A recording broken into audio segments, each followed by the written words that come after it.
ओडिशावासी मोर सबु भाई भौणी माननकु मोर हृदय नमस्कार। गुरुजन माननकु भूमिष्ठ प्रणाम आ सान माननकु बहुत बहुत स्नेह आ आशीर्वाद। मो कथा रखी मु आपण मान पाखकु आसी जाइछि आ सांगरे आनिछि गोटे सुंदर कहानी, कवितार कथा। ताहले चलंतु कहानीटी आरंभ करिबा। आज कविता पट्टनायक बाहाघर। शिल्पपति अमरेन्द्र पट्टनायक एकमात्र अलिअलछिया कविता। बंधु बांधव कुणिया मैत्र गहल चहल घर फाटी पड़ुछि। समस्त मुहरे अमरेन्द्र बाबूंकर प्रशंसा। बापा हम तो एमिति खोजी खोजी निज झील योग्य बरपात्रटी ठीक करिसंती। सतरे कविताटा बहुत भाग्यवती। ता सारा जीवन बहुत खुशी रे कटिब। झील थिला बेले बापघर राणी हेकी थिला, आ बोहू हे शाशुघर को गला पर भी राणी हेकी रहिब। एमिति भाग्य केते जनकर थाए। किंतु कवितार मुह देखिले जमा भी जना पड़ू नथला ये बाहाघर को नहीं से केते खुशी। से तो निज इच्छा रे निज खुशी रे बाहाघर पई राजी हेची ना ताको जोर जबरदस्ती कहा सहित छंदी दिया जाउछि। कविता को बहु बेसरे सजै दियागला, बाहा बेदरे नहीं बसई दियागला। कहीं जने अजना अचिन्हा लोक ता हाथ में शंखा पिंधि ता मुंडरे सिंदूर लगे दे सारा जीवन पाई ताको निजर करनेला। फूलरे सजा होता गोटे बहुत बड़ दामी गाड़ी रे बसी निज बंधु परिजन को पछरे छाड़ी बापघर मुह को पछरे पकई कविता चलीगला गोटे नुआ दुनिया को। अजना अचिन्हा लोक माननकु निजर करने को, गोटे नुआ संसार गढ़ा को। ता माने कौन कवितार कहानी ये सरीगला? जमा नुह। एठू तो आरंभ होला कवितार प्रकृत कहानी। एपटे कविता बाहाघर साहाना ही बाजुला, सेपटे सेपटे कहीं जड़े जमती अभिनव छाती भितर थिबा छोटिया कोमल हृदयटा को हातुड़ी पिटी पिटी भांगी रुचि चुरमार कर चलीथिला। गोटाए प्रश्न निजको बारंबार पचरला पर भी ता उत्तर खोजी पाऊ नथिला अभिनव। काहेकि कविता ता संगे एमिति कला? जी दिने ताको कथा देथिला ता हाथ धरी सारा जीवन ता संगे बाट चलिबो, से कविता ताको अधा रास्ता मरिया पई एका छाड़ी दे आउ कार हाथ धरी सुख संसार गढ़िबा कथा चिंता करी पारिला केमिति? काहेकि कविता ताको परखुथला? केमिति केमिति देई परला ताको एते बड़ धोखा? कविता सिंधुरे लागिथिबा सिंदूरर नाली रंग अभिनव जीवनर सबु रंग को फिका करदेला। क्लीन सेव नहले, आयरन दिया पैंट सार्ट न पिंधिले जो लोकटा घर बाहर को गोड़ काटु नथिला ता मुहरे मेचाए दाढ़ी, देहरे लोचा कोचा ड्रेस देखी समस्ते आश्चर्य हेले। निशा ठू दूरे रहुथिबा लोकटा, निशा न खाइबा पई अन्य मानकु बुझौथिबा लोकटा दिन राति 24 घंटा निशा भीतर बुड़ीकी रहिला। दिन दिन मास मास धरी ऑफिस रे अनुपस्थित रहिला बोली ता चाकरी खंडक भी चलीगला। निज घरर ठिकाना निजे भूलीगला अभिनव। ता नुआ ठिकाना पाल्टी गला। केतेबेले खो गछ मूल नहले केतेबेले रास्ता कड़े पड़ी सीमेंट बेंच। लोक मान तो ताको पागलर आख्या देदेले। हाउ पिला माने ता उपरକୁ टेका पथर फोपाड़े। हेले एसबू ଅଭିନବକୁ ଜମା ବି ବାଧୁ ନଥିଲା। ବିନା ପ୍ରତିବାଦରେ ସବୁକିଛି ସହି ଯାଉଥିଲା ସେ।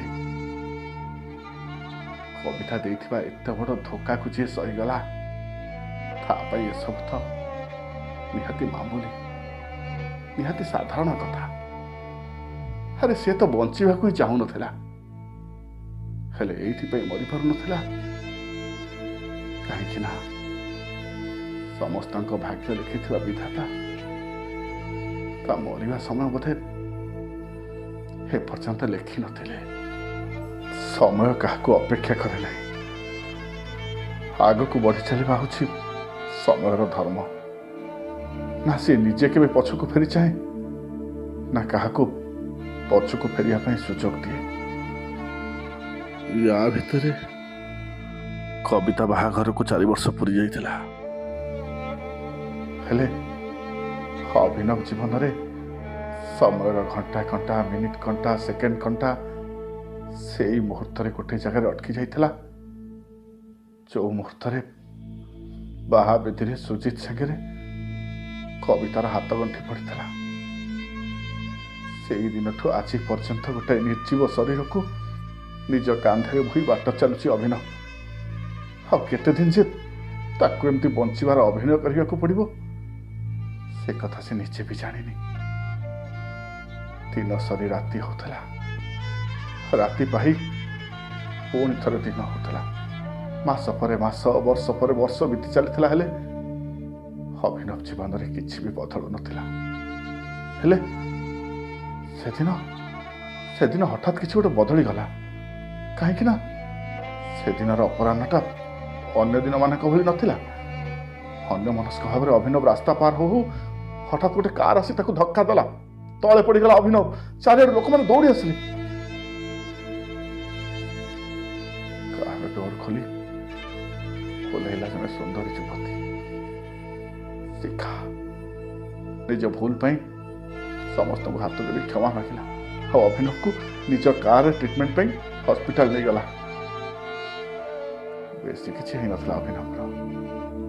ଡାହାଣ ଗୋଡ଼ରେ ଆଉ ବାଁ ହାତର କହୁଣୀରେ ଅଳ୍ପ ଟିକେ ଆଘାତ ଲାଗିଥିଲା।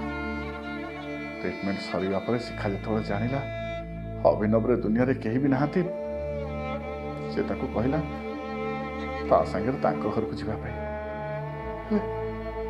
ସ୍ୱାଭିମାନୀ ଅଭିନବ ସିଧା ସିଧା ମନା କରିଦେଲା।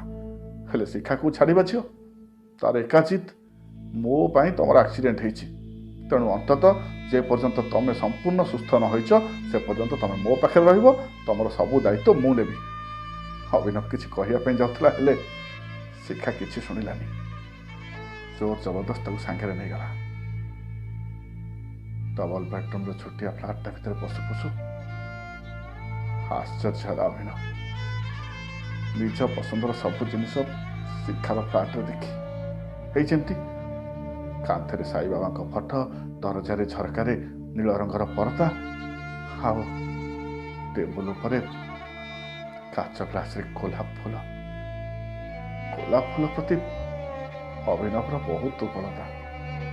ସେଇଥିପାଇଁ ତ କବିତା ଯେତେବେଳେ ବି ତାକୁ ଦେଖା କରିବାକୁ ଆସୁଥିଲା, ସାଙ୍ଗରେ ଆଉ କିଛି ଆଣୁ କି ନ ଆଣୁ ଗୋଟେ ଗୋଲାପ ଫୁଲ ନିଶ୍ଚୟ ନେଇକି ଆସୁଥିଲା। ଅନେକ ବର୍ଷ ପରେ ହଠାତ୍ ଚଳଚଞ୍ଚଳ ହୋଇ ଉଠିଲେ ଅଭିନବର ନିଷ୍ପ୍ରାଣ ଆଖି ଦିଟା। ତା ଛାତି ଭିତର କୁହ ସବୁ ଶିଖା ଆଗରେ ଲୁହର ରୂପ ନେଇ ବାହାରକୁ ବାହାରି ଆସିବା ଆଗରୁ ଲୁଚେଇବା ପାଇଁ ବୃଥା ଚେଷ୍ଟା କରୁଥିଲା ଅଭିନବ। ତା ଚେଷ୍ଟାରେ ସେ କେତେ ସଫଳ ହେଲା ସେ କଥା ସିଏ ଜାଣିଥିବ, ନହେଲେ ଶିଖା ଅଭିନବର ବହୁତ କେୟାର ନେଲା। ତା ମନ ପସନ୍ଦର ଜିନିଷ ସବୁ ରାନ୍ଧିକି ତାକୁ ଖୁଆଇଲା, ତାକୁ ସେଲୁନକୁ ନେଇ ତାର ଦାଢ଼ି କଟେଇଲା, ମଲକୁ ନେଇ ତା ପାଇଁ ନୂଆ ଡ୍ରେସ୍ କିଣିଦେଲା। ଅଭିନବ ପୁଣି ଥରେ ଆଗ ଭଳିଆ ହ୍ୟାଣ୍ଡସମ୍ ଦେଖାଗଲା। ଆଉ ତାକୁ କେହି ପାଗଳ କହିଲେନି କି ତା ଉପରକୁ ପଥର ଫୋପାଡ଼ିଲେନି। କାହିଁକି କେଜାଣି ଶିଖାର ସବୁ କଥାରେ ଅଭିନବର ହଁ। ଥରେ କୋଉ ଗୋଟେ କଥାକୁ ବି ସେ ନା କହିପାରୁନଥିଲା। ବାଧ୍ୟ ଶିଶୁଟିଏ ଭରି ତାର ସବୁ କଥାକୁ ସେ ଗୋଟି ଗୋଟି କରି ମାନି ଯାଉଥିଲା। ଧୀରେ ଧୀରେ ସେମାନଙ୍କ ମଧ୍ୟରେ ବନ୍ଧୁତାର ସମ୍ପର୍କ ସୃଷ୍ଟି ହେଲା। ଆଉ ଏ ବନ୍ଧୁତା କେତେବେଳେ ଯେ ପ୍ରେମର ରୂପ ନେଇଗଲା ଏକଥା ସେ ଦି ଜଣ ବି ଜାଣିପାରିଲେନି। ସେମାନେ ବାହା ହେବା ପାଇଁ ନିଷ୍ପତ୍ତି ନେଲେ। ତାରିଖ ଠିକ୍ ହେଲା, ମଣ୍ଡପ ବୁକିଂ ହେଲା, ଇନଭାଇଟେସନ୍ କାର୍ଡ଼ ବି ଛପା ହେଇଗଲା। ଶିଖା ଅଭିନବକୁ ପଚାରିଲା, ଆଚ୍ଛା ତମେ ତମ ତରଫରୁ କେତେଜଣ ଗେଷ୍ଟଙ୍କୁ ଡାକିବ? ଅଭିନବ ସାମାନ୍ୟ ହସିଲା ଆଉ କହିଲା, ମାତ୍ର ଜଣଙ୍କୁ। ହେଲେ ପ୍ରଥମ ଇନଭାଇଟେସନ୍ କାର୍ଡ଼ଟା ଆମେ ତାଙ୍କୁ ହିଁ ଦେବା। ଆଶ୍ଚର୍ଯ୍ୟ ହେଲା ଶିଖା, କିଏ ସେଇ ସ୍ପେଶିଆଲ ଲୋକ ଜଣକ? ଅଭିନବ କହିଲା, ଏତେ ବ୍ୟସ୍ତ କାହିଁକି ହେଉଛ? ତମେ ମୋ ସାଙ୍ଗରେ ଚାଲ। ସେଠି ପହଞ୍ଚିଲା ପରେ ବଳେ ଜାଣିଯିବନି। ଗାଡ଼ି ଚଲାଉଥିଲା ଅଭିନବ, ଆଉ ପାଖ ସିଟ୍ରେ ବସିଥିବା ଶିଖାର ଉତ୍କଣ୍ଠା ଧୀରେ ଧୀରେ ବଢ଼ି ଚାଲିଥିଲା। କୁଆଡ଼େ ନେଉଛନ୍ତି ତାକୁ ଅଭିନବ? କିଏ ସେଇ ସ୍ପେଶିଆଲ ଲୋକ ଜଣକ? ଗାଡ଼ି ଯାଇ ଅଟକିଲା ଗୋଟେ ବହୁତ ବଡ଼ ଘର ସାମ୍ନାରେ। ଗାଡ଼ିରୁ ଓହ୍ଲେଇ ଗେଟ୍ ଖୋଲି ଘର ଆଡ଼କୁ ଆଗେଇଲା ଅଭିନବ, ଆଉ ତା ପଛେ ପଛେ ଶିଖା। 2-4 ଥର କଲିଂ ବେଲ୍ ମାରିଲା ପରେ ଘରର ମୁଖ୍ୟ ଦରଜା ଖୋଲିଗଲା। ଅଭିନବ ଶିଖାଙ୍କ ସାମ୍ନାରେ ଠିଆ ହେଇଥିଲା କବିତା। ସେଦିନର କବିତା ପଟ୍ଟନାୟକ ଆଉ ଆଜିର କବିତା ସାମନ୍ତରାୟ। ଏଇ 4-5 ବର୍ଷ ଭିତରେ କବିତାର ବୟସ ଯେମିତି 15-20 ବର୍ଷ ଅଧିକା ହେଇଯାଇଥିଲା। ଶୁଖିଲା ମୁହଁ, ଦେହରେ ହାତରେ ଗୁଡ଼ାଏ ଦାଗ ଚିହ୍ନ। ହେଲେ ଏସବୁ ଦେଖିବା ପାଇଁ ଅଭିନବ ପାଖରେ ନା ଥିଲା ସମୟ, ନା ତାର ଥିଲା କୌଣସି ଆଗ୍ରହ। ସିଏ ତ ବୀର ଦର୍ପରେ ଆସିଥିଲା ନିଜର ବିଜୟ ଉତ୍ସବ ପାଳନ କରିବା ପାଇଁ। କବିତା ତାକୁ ଦେଇଥିବା ଧୋକାର ପ୍ରତିଶୋଧ ନେବା ପାଇଁ। ଅଭିନବ ଇନଭାଇଟେସନ୍ କାର୍ଡ଼ଟା କବିତା ହାତରେ ଧରେଇ ଦେଇ କହିଲା, ଲେଟ୍ ମି ଇଣ୍ଟ୍ରୋଡ୍ୟୁସ୍। ଇଏ ହେଉଛନ୍ତି ଶିଖା, ମୋ ଭାବି ପତ୍ନୀ। ଆସନ୍ତା 25 ତାରିଖ ଦିନ ଆମ ଦି ଜଣଙ୍କର ବାହାଘର। ତମେ ନିଶ୍ଚୟ ଆସିବ। ତମ ହଜବେଣ୍ଡକୁ ସାଙ୍ଗରେ ନେଇକି ଆସିବ। ମୁଁ ବହୁତ ଖୁସି ହେବି। ତମେ ଯାହାକୁ ଅଦରକାରୀ ପଥର ଭଳିଆ ରାସ୍ତା ଉପରେ ଫୋପାଡ଼ି ଦେଇଥିଲ, ଏଇ ଶିଖା ତାକୁ କୋହିନୂର ହୀରା ଭାବି ରାସ୍ତାରୁ ଉଠେଇ ନେଇଛି। ବହୁତ ଯତ୍ନର ସହିତ ରଖିଛି। ଶିଖା ଦେଖିବା ପାଇଁ ତମଠୁ ଯଥେଷ୍ଟ ଅଧିକା ସୁନ୍ଦର। ଆଉ ଗୁଣ, ଶିଖାର କୋଉ ଗୋଟାଏ ଗୁଣକୁ ବି ତମେ ସରି ହବନି। ଅଭିନବ ଶିଖାକୁ ବି କହିଲା, ଦେଖ ଶିଖା, ଇଏ ହେଉଛି ସେଇ କବିତା ଯାହାର ଧୋକା ବିଶ୍ୱାସଘାତକତା ପାଇଁ ମୁଁ ପାଗଳ ହେଇ ରାସ୍ତାରେ ବୁଲୁଥିଲି। ଅଭିନବର ପାଟିକି ଯାହା ଆସିଲା କବିତାକୁ କହି ଚାଲିଲା। ଲାଗୁଥିଲା ସେମିତି ବର୍ଷ ବର୍ଷ ଧରି ତା ଛାତି ଭିତରେ ସୁପ୍ତ ହୋଇଥିବା ଆଗ୍ନେୟଗିରିଟା ଆଜି ଜୀବନ୍ତ ହୋଇ ଉଠିଛି, ଆଉ ଉଦ୍ଗୀରଣ କରିଚାଲିଛି ଉତ୍ତପ୍ତ ଲାଭା। ହେଲେ କବିତା ଥିଲା ପୁରାପୁରି ଶାନ୍ତ।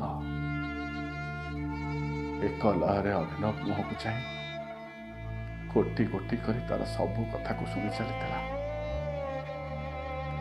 ଉଜ୍ଜଳ ଦେଖାଯାଉଥିଲା କବିତାର ମୁହଁ। ଲାଗୁଥିଲା ଯେମିତି ଅନେକ ବର୍ଷ ପରେ ତା ଓଠରେ ପୁଣି ଥରେ ହସ ଖେଳିଛି। ତା ନୀରବ ଆଖି ଦିଟାକୁ ଦେଖିଲେ ଲାଗୁଥିଲା ଯେମିତି ସେ କହୁଛି, ଅଭିନବ, ତମେ ମତେ ଆହୁରି ଗାଳି ଦିଅ। ତମର ଯାହା ଇଚ୍ଛା ହଉଛି ମତେ କୁହ, ମୁଁ ସବୁ ଶୁଣିବି, ଜମା ବି ପ୍ରତିବାଦ କରିବିନି। ହେଲେ ଶିଖା କିନ୍ତୁ ଚୁପ୍ ରହିପାରିଲାନି। ପ୍ରତିବାଦ କଲା ଶିଖା। ବହୁତ ଜୋରେ ପାଟି କରି କହିଲା, ବାସ୍ ଅଭିନବ, ବାସ୍, ଚୁପ୍ କର। ଚୁପ୍ ହେଇଗଲା ଅଭିନବ। ଶାନ୍ତ ପଡ଼ିଗଲା ପରିବେଶ। ଏଇଟା ଛଡ଼ ପରର ନୀରବତା, ନା ଆଗକୁ ଆସିବାକୁ ଥିବା ଗୋଟେ ବହୁତ ବଡ଼ ଝଡ଼ର ପ୍ରାକ୍ ସୂଚନା? କହିବାକୁ ଆରମ୍ଭ କଲା ଶିଖା, ଅଭିନବ, ତମେ ପରା ଦିନେ କବିତାକୁ ଭଲ ପାଉଥିଲ। ତା ମାନେ এইটা କ'ଣ ତମ ଭଲ ପାଇବା? ଏଇଆ ଚିହ୍ନିଛ ତମେ ତମ କବିତାକୁ? ଆରେ ବିରହ ଯନ୍ତ୍ରଣାରେ ତମେ ଯେତିକି କଷ୍ଟ ପାଇନ ତାଠୁ 1000 ଗୁଣା ଅଧିକା କଷ୍ଟ ପାଇଛି କବିତା। ତମ ଭିତରେ ଜଳୁଥିବା ନିଆଁଟା ତ ଶାନ୍ତ ହେଇସାରିଛି, ହେଲେ କବିତା ତାର ତ ଖାଲି ଶରୀରଟା ବଞ୍ଚିଛି, ତା ମନ ତା ଆତ୍ମା କେବେଠୁ ଜଳି ପୋଡ଼ି ପାଉଁଶ ହେଇସାରିଛି।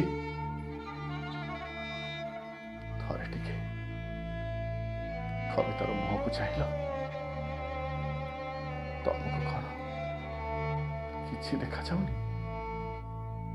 ତମେ କ'ଣ କିଛି ଅନୁଭବ କରିପାରୁନ? ଶିଖାର କଥାରେ କବିତାର ମୁହଁକୁ ଭଲରେ ନିରେଖିକି ଦେଖିଲା ଅଭିନବ। ଇଏ କ'ଣ?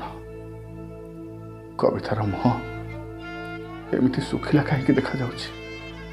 ସେ ତ ବହୁତ ବଡ଼ ଘରେ ବାହା ହେଇଛି, ଧନ ସମ୍ପତ୍ତିର ଅଭାବ ନାହିଁ, ଏ ଦୁନିଆର ସବୁ ସୁଖ ସବୁ ଐଶ୍ୱର୍ଯ୍ୟ ତା ହାତ ପାହାନ୍ତାରେ। ଯିଏ ସଜଫୁଟା ଗୋଲାପ ଭଳି ଦେଖାଯିବା କଥା ସେ ଏମିତି ଝାଉଁଳି ପଡ଼ିଛି କାହିଁକି? କବିତା ତମକୁ ଧୋକା ଦେଇନି, ବରଂ ତମ ଜୀବନକୁ ବଞ୍ଚେଇବା ପାଇଁ ସିଏ ତା ନିଜ ଜୀବନକୁ ବାଜି ଲଗେଇ ଦେଇଛି। ଶିଖାର କଥା ଶୁଣି ଚମକି ପଡ଼ିଲା ଅଭିନବ। କବିତା ଶିଖାକୁ ହାତ ଯୋଡ଼ି ବହୁତ ନେହୁରା ହେଲା କିଛି ନ କହିବା ପାଇଁ, ହେଲେ ଶିଖା କବିତାର କୌଣସି କଥା ଶୁଣିଲାନି। ବହି ଯାଉଥିବା ନଈଟିଏ ପରି କହି ଚାଲିଲା ଶିଖା, କବିତା ତମକୁ କେବେ ବି ଧୋକା ଦେଇନି ଅଭିନବ। ଆରେ ତମକୁ ବାହା ହେବା ପାଇଁ ତ ସେ ଅଙ୍କଲଙ୍କ ସାଙ୍ଗରେ ବହୁତ ଲଢ଼େଇ କରିଥିଲା, ହେଲେ ଅଙ୍କଲ ଯେତେବେଳେ ତମକୁ ଜୀବନରୁ ମାରିଦେବା ପାଇଁ ଧମକ ଦେଲେ, କବିତା ଲଢ଼େଇ କରିବା ପାଇଁ ସଞ୍ଚିଥିବା ସବୁ ଶକ୍ତି ତାର ସରିଗଲା। ତମକୁ ବଞ୍ଚେଇବା ପାଇଁ ସେ ଖଣ୍ଡା ଧାରରେ ନିଜ ବେକକୁ ଦେଖେଇଥିଲା। ତମେ କ'ଣ ଭାବୁଛ ଅଭିନବ? ସୁଜିତକୁ ବାହା ହେଇ କବିତା ବହୁତ ଖୁସିରେ ଅଛି, ବହୁତ ଅୟସ ଆରାମ ଭିତରେ ଅଛି? ନାଇଁ ଅଭିନବ, ନାଇଁ। ଗୋଟାଏ ମଦ୍ୟପ ଲମ୍ପଟ ଚରିତ୍ରହୀନ ପୁରୁଷକୁ ବାହା ହେଇ କୋଉ ନାରୀ କ'ଣ କେବେ ସୁଖରେ ରହିପାରେ?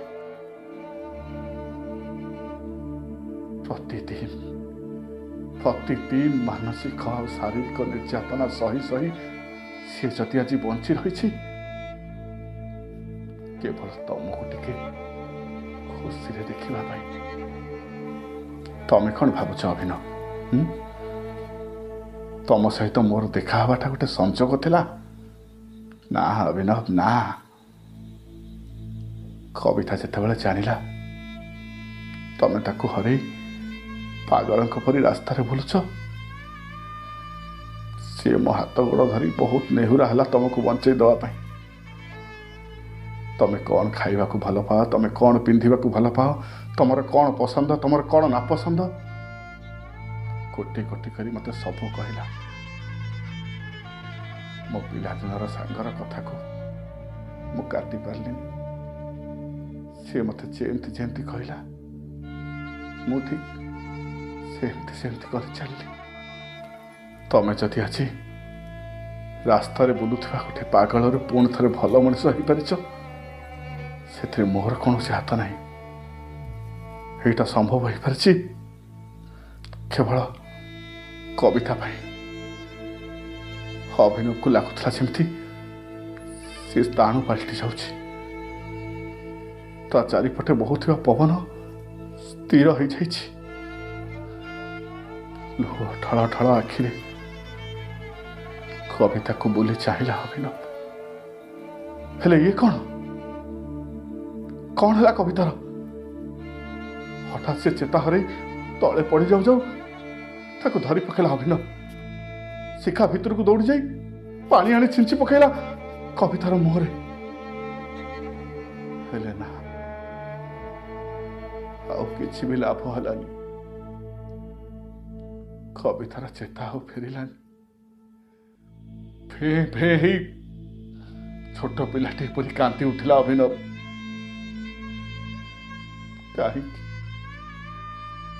କାହିଁକି କବିତା କାହିଁକି ତମେ ମୋ ସାଙ୍ଗରେ ଏମିତି କଲ? ତମେ ପରା ମତେ କଥା ଦେଇଥିଲ ସାରା ଜୀବନ ଆମେ ସାଙ୍ଗ ହେଇକି ରହିବା। ଜୀବନରେ ଯେତେ ଦୁଃଖ ଯେତେ କଷ୍ଟ ଯେତେ ଯନ୍ତ୍ରଣା ଆସିବ ଆମେ ସାଙ୍ଗ ହେଇକି ବାଣ୍ଟି ନେବା। ତମେ ଏତେ ସ୍ୱାର୍ଥପର କେମିତି ହେଇଗଲ? ମତେ ଖୁସି ଦେବା ପାଇଁ ଏକା ଏକା ଚୁପଚାପ ସବୁ ଦୁଃଖ କଷ୍ଟକୁ ସହିଗଲ।